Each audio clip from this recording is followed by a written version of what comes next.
Hello and welcome to the GeekCast. This week we'll be discussing Rogue One and what we're excited for and what if the hype around it is really gonna live up to our expectations. And I think it will, for multiple reasons. But if you haven't seen the trailer for Rogue One, you need to go check it out. It looks amazing, cinematography, everything, all the shots. It's gonna be amazing, and really, I love how it's gonna bridge the gap between Episode 3 and Episode 4. I feel like a lot of the prequels, people just want to forget the prequels. And, there was good parts of the prequels. One of the points that's been brought forth before is they were all original, whether you like their stories or not. Whereas, sort of the original films sort of copy themselves as far as the Death Star being rebuilt. Not always, but I didn't like Episode 2 like everybody else, but I really did like Revenge of the Sith, and we're going to see the Organas come back into this movie, and cast from the prequels come in, as well as cast from the original movies. So it's going to be a nice sort of merging. It's going to be a nice in-between movie, and it's really going to bring the franchise together as a whole if everything goes well and when it's said and done. I really do like the idea of it being an espionage movie, too. Like, no Jedi involved. Of course you're going to have Darth Vader, but as far as I know, there's not going to be any Jedi protagonists involved, so it's going to be cool to see just like Jyn Erso and her team working together. And the thing is, this movie will work best if Captain Ander and Jyn Erso, like the dynamic between the two actors and the two characters are good, because what made The Empire Strikes Back great? What was the dynamic between Leia and Han and Luke and Chewie and all the cast? Are these new characters gonna mesh well? Are they gonna sort of come along? I don't know, and their relationships build. It's gonna be rough at first, of course, because Jyn is basically a criminal.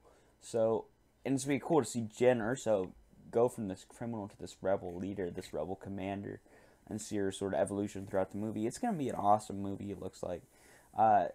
The director too is another reason that I'm pumped for this movie, because Gareth Edwards is directing it, and he directed the new Godzilla film, and I like that film a lot. If some people didn't, it was hit and miss really for most people, but you can't deny the fact that a new Godzilla film has spectacle. There's moments when the monsters were fighting where you're just like, whoa.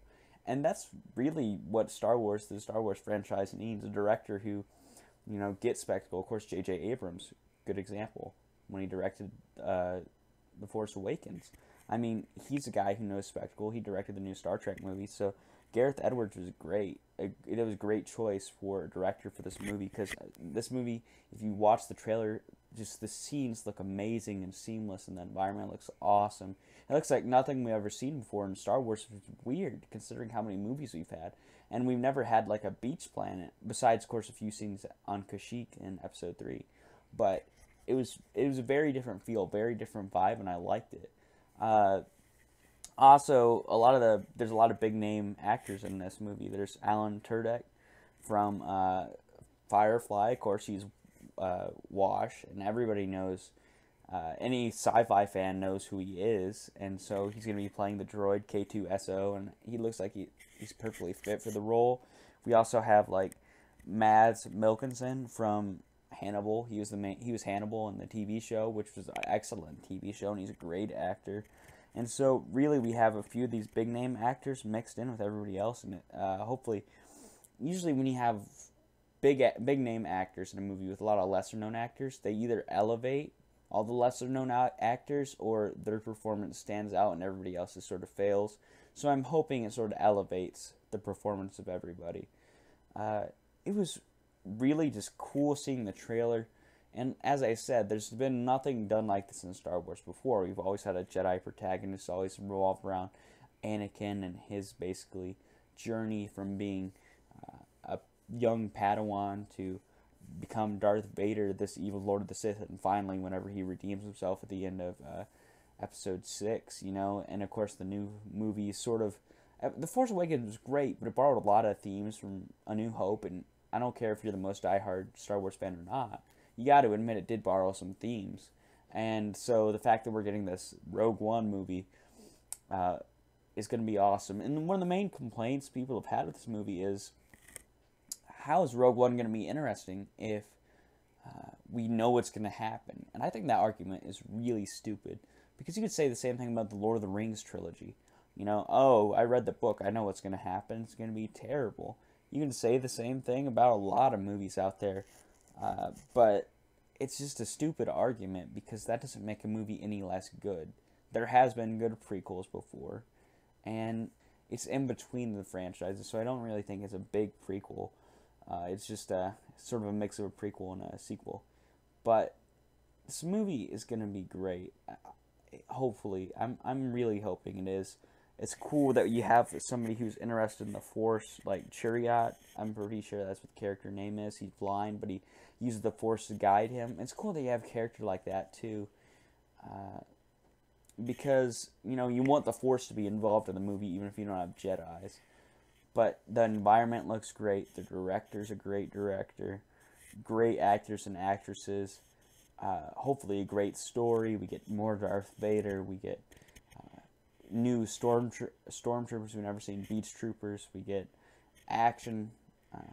Hopefully a good villain. And Captain, I believe, Orson Kenrick. He looks like a very good villain, minor villain. And his relationship with Darth Vader looks strained in a few scenes. So hopefully we get to see Darth Vader go all Kylo Ren.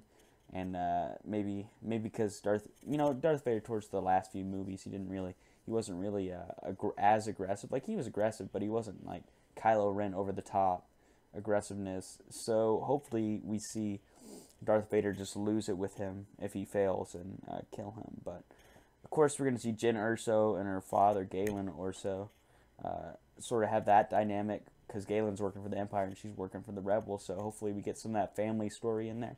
And that's one of the things. Star Wars always builds off family relationships. Think about Luke and Anakin, and, you know, Padme and her relationship with Anakin. It's all relationship based, and so if they can make some cool dynamics between relationships with certain members of the crew of Rogue One, certain members of, you know, that we know, like Darth Vader, and of course the new character Kenrick, then this movie's going to succeed and it's going to be fabulous. And I think I have high hopes for this movie, high expectations, and I hope you guys do too. Check out the link to the trailer in the description. I'm just going to put it there, so if you haven't seen the Rogue One trailer, you can go see it. But I just wanted to talk about Rogue One for this GeekCast because I'm really excited for it. Hopefully you've enjoyed this GeekCast. Remember to like and subscribe, and I'll see you guys next time.